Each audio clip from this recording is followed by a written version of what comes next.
మోడీ గారి నాయకత్వం, నరేంద్ర మోడీ గారి నాయకత్వం.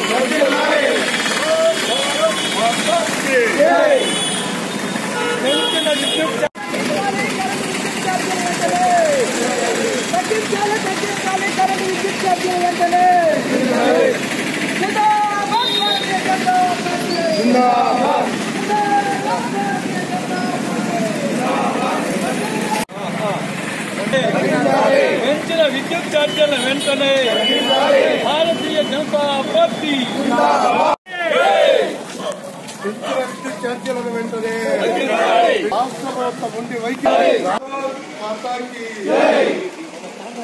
కరెంటు ఛార్జీలను వెంటనే తగ్గించాలి, పెంచిన విద్యుత్ తగ్గించాలి,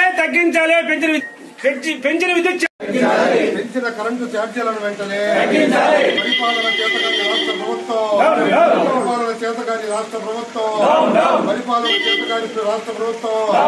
పేద ప్రజల నడ్డి విరుస్తున్న రాష్ట్ర ప్రభుత్వం, మధ్యతరగతి ప్రజల రాష్ట్ర ప్రభుత్వం, పరిపాలన చేతగాని రాష్ట్ర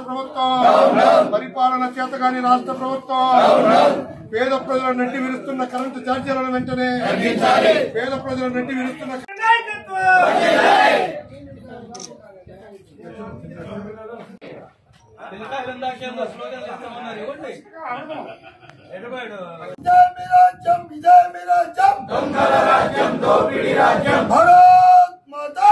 పెంచిన కరెంటు ఛార్జీలను వెంటనే పెంచిన విద్యుత్ ఛార్జీలను వెంటనే కరెంటు ఛార్జీలను వెంటనే పేద ప్రజల నడ్డి విరుస్తున్న కరెంటు ఛార్జీలను వెంటనే రాష్ట్ర ప్రభుత్వం వంటి వైఖరి పేదల పట్ల రాష్ట్ర ప్రభుత్వం వంటి వైఖరి పెంచిన విద్యుత్ ఛార్జీలు వెంటనే జిందాబాద్ భారతీయ జనతా పార్టీ పెంచిన విద్యుత్ ఛార్జీలను వెంటనే మా రాష్ట్ర అధ్యక్షురాలు శ్రీమతి పురంధేశ్వరి గారి పిలుపు మేరకు ఈ రాష్ట్రం పెంచిన విద్యుత్ ఛార్జీలను తగ్గించాలని, పేద ప్రజలకు ఇబ్బంది కలిగే విధంగా విద్యుత్ ఛార్జీలు పెంచారు, తగ్గించాలని డిమాండ్ చేస్తూ రాష్ట్ర వ్యాప్తంగా మేము అన్ని విద్యుత్ కార్యాలయాల ముందు ధర్నా చేస్తున్నాము.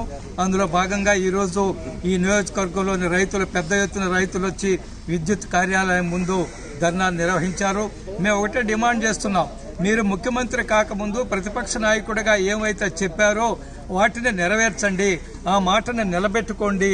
పేద ప్రజల మీద పడుతున్న భారము రకరకాల ఛార్జీల పేరుతోటి ట్రూ అప్ ఛార్జీలు అంటారు, అదర్ ఛార్జెస్ అంటారు, ఇంకేమో ఛార్జెస్ వేసి పేద ప్రజలను మీరు చాలా ఇబ్బంది పెడుతున్నారు.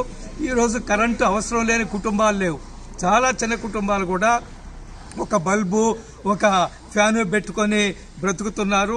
ఎవరు కరెంట్ లేని కుటుంబాలు లేవు. కాబట్టి మీరు వేసే భారము మొత్తం పేద ప్రజల మీద పడుతుంది కాబట్టి వెంటనే తగ్గించాలా. అదే సమయంలో విద్యుత్ కొనుగోలు అవినీతి జరిగింది, విద్యుత్ పరికరాల కొనుగోలు అవినీతి జరిగింది, పెద్ద ఎత్తున 100 కోట్ల రూపాయలు చేతులు మారాయన్న ఆరోపణలు ఉన్నాయి. వాటి మీద కూడా ముఖ్యమంత్రి గారు దృష్టి పెట్టి అందులో దర్యాప్తు జరిపి ఎవరు అవినీతి పరులో తేల్చాల్సిన సమయం ఆసన్నమైంది. పేద ప్రజల మీద పడుతున్న ఈ భారాన్ని, విద్యుత్ భారాన్ని తగ్గించాల్సిన సమయం ఆసన్నమైంది. కాబట్టి వచ్చే సమ్మర్ సీజన్లో విద్యుత్ అవసరం కూడా ఎక్కువగా ఉంటుంది. కాబట్టి ముందు చూపుతోటి, ముందు ప్రణాళికలతోటి రాష్ట్ర ప్రభుత్వం సిద్ధం చేయాలని, అట్లా కాని పక్షంలో పేద ప్రజలను పెద్ద ఎత్తున మేము ఉద్యమ రూపానికి తీసుకొచ్చి ఈ ప్రభుత్వం మీద యుద్ధం ప్రకటిస్తామని హెచ్చరిస్తున్నాను. మరిన్ని వీడియోస్ కోసం ఛానల్ ని సబ్స్క్రైబ్ చేయండి, లేటెస్ట్ అప్డేట్స్ కోసం వాట్సాప్ ఛానల్ ని ఫాలో చేయండి అండ్ లింక్ డిస్క్రిప్షన్ లో ఉంది.